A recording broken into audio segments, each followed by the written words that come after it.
Hey, what you guys doing a rough deck list for you guys for my partner commander uh deck. So yeah.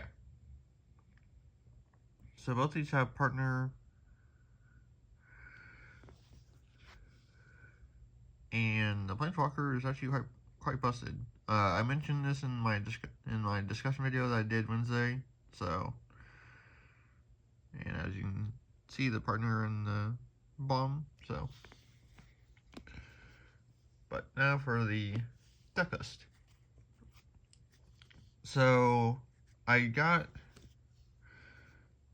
a video over 3 other cards I was gonna be getting, and I did get these. So I'll go through that as well. But so just some commander staples, Thought Vessel and Arcane Signet. Chrono Lantern. I probably don't need it, but it's just kind of useful for more mana and just kind of a good card in case if someone has a Blood Moon now or something to turn my lands into mountains. So command tower, desert. It's not really needed. The desert isn't, but it's okay. So Cavern Souls. Here, let me zoom in a little bit so you guys can actually see the cards a bit better. There we go. That was my bad. So I'll go back through these in case if you guys haven't kind of good look at those. Alright, so Uncharted Haven, Elixir. This is nice in case my equipments get sent to the grave for any reason. Then I can just reshuffle them back in and then be able to, have the chance at redrawing them. So sword, gives the legendary creature +2/+2, which isn't bad. Chimel, which is really quite good. Flowering out of the white tree. Reflecting pool. More lands. Lava Spur Boots. So haste and Ward 1 is basically what this gives. So it's kind of like Swiftfoot Boots, but I think that just gives haste and hexproof to a creature, if I remember right. I think I have it in here too. So Diamond Pickaxe, Sternheim Courser. So this card's actually not terrible.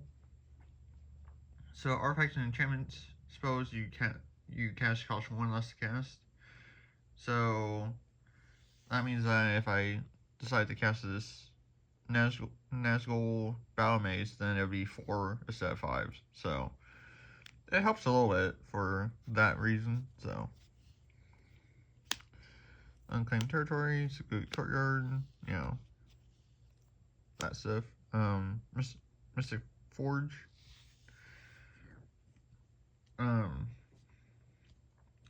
So you can cast artifact spells, which is actually pretty good. So you have a sword or a equipment on top, then you can just cast it. So it's not terrible. This sword, so you can destroy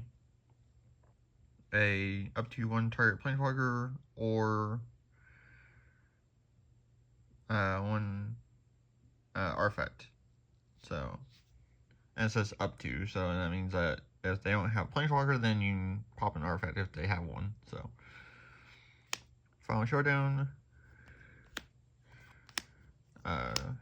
another hammer, or yeah, the samer, which gives indestructible and +2/+0. And then their land, Lowe's Ring,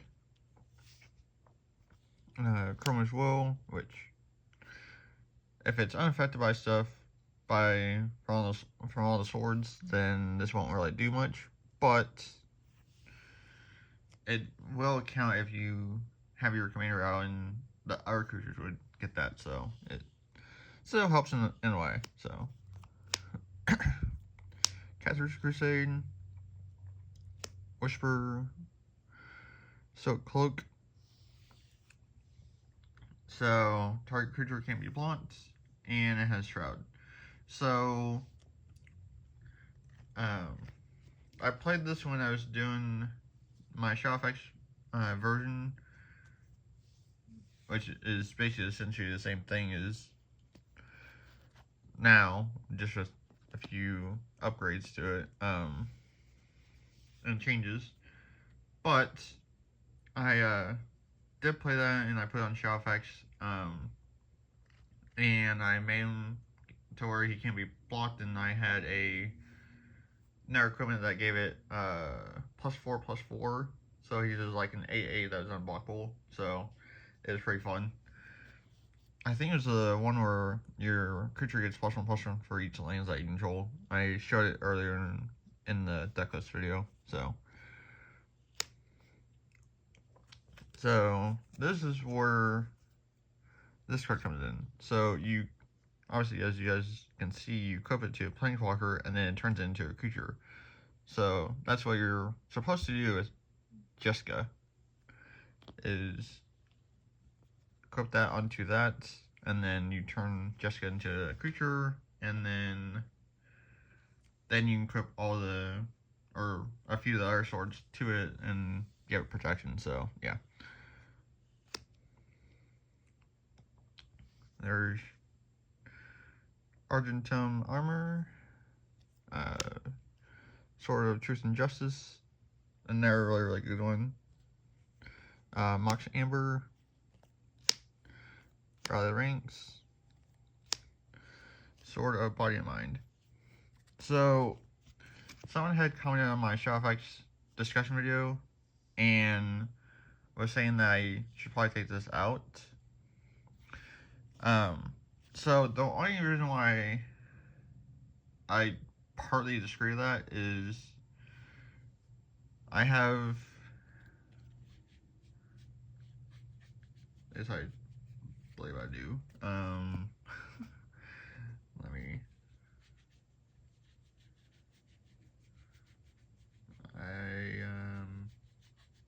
yeah, I have other creatures in here, so if I just pay the 2 and equip it to a different creature, and then I can attack with my commanders, so that's one other option I have in this deck, is I do run other creatures in here, so it's not completely a 2 creature Voltron deck, but I do get what the other person was saying, that if I'm up against like a Amair deck, having the Militant is not the greatest. So I did want to mention that. So I do understand what they are saying. So yeah. But that's my solution to that, is that if I'm running against an Amair deck, then if I have another creature out, then I can just swap it to that one, and then I can just attack essentially worry free. So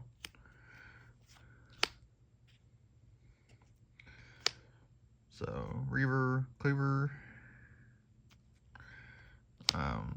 great train heist. So basically with this you get additional combat phase, so which is pretty good.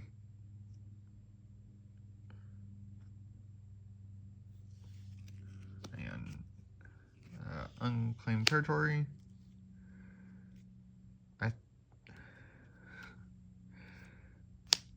Crawl space, which is actually really quite good. Champion's Home, which gives hexproof. Yeah, here's Swiftfoot boots. Yeah, hexproof and haste. And then this is in here because artifacts and enchantments you control can't be the target of spells or abilities. And then avoid laws. So that's it for the first deck.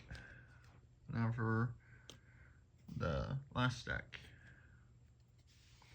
So you guys already saw War and Peace, Feast and Famine, and then Fire and Ice. So I'll show these up a little more close up so you guys can see what they do. So there's Fire and Ice, Feast and Famine. Yeah, I think Feast and Famine is like probably the best one. And then War and Peace. So there's those. And then this is one I picked up Friday night. That was debating on, but it's like, well, I might as well just do it. Might as well just do it. Sort of Wealth and Power. So the creature has protection from instances and sorceries, which is not terrible. And then when it deals combat damage, you create a treasure token. When you cast your next instant or sorcery spell, you can copy that spell. You may choose a new copy or new targets for the copy. So, yeah. The thing's kind of insane, and I have a few instants and sorcery spells in here that, you know, I could do something with as well, so that's pretty good. Plus Sanctuary, so basically any burn deck, this is really, really good against, so, yeah. And especially something like this, like Return to Dust, if I have Wealth and Power, then I can target another artifact or enchantment, and then if I could essentially remove 3 things if I cast it during my turn. So yeah, it's really, really quite good. Flawless maneuver. Basically you can cast it for free if you have your commander out. So Reliquary Tower, more lands, Path of Ancestry, which is really, really quite good because I have a horse as my commander. So yeah, Path of Exile. So it's really good with that too. I have sort of Wealth and Power. So because I can target 2 things with the Path of Exile, or even Prismatic Ending. So just a few targets I have that would be really good with that. So Rising of the Day, Fire Shrieker, equipped creature has double strike. So Bale of the Pony, obviously, that's in here. So Smiling Tide, obviously is a good staple card for a commander. Shellfax, Crest of Summer, which I will show you guys. So this is my sealed promo one, but yeah, so that's essentially same thing as this. It's just the alternate art that I did myself, for like a custom card. So yeah, Sacred Foundry, Commander's Plate, more lands, Swords of Plowshares, Commander Sphere, more lands, Soul Ring, Colossus Hammer, Authority of Consoles, Door of Destinies, which is pretty good. Day of Destiny, Mithril Coat, Jolos. Yeah, just all the good stuff at the end. So yeah, that's essentially it for the Decklist. So definitely really been enjoying this build. It's probably one of my favorites that I've put together for a horse commander deck. And it definitely can pack a punch.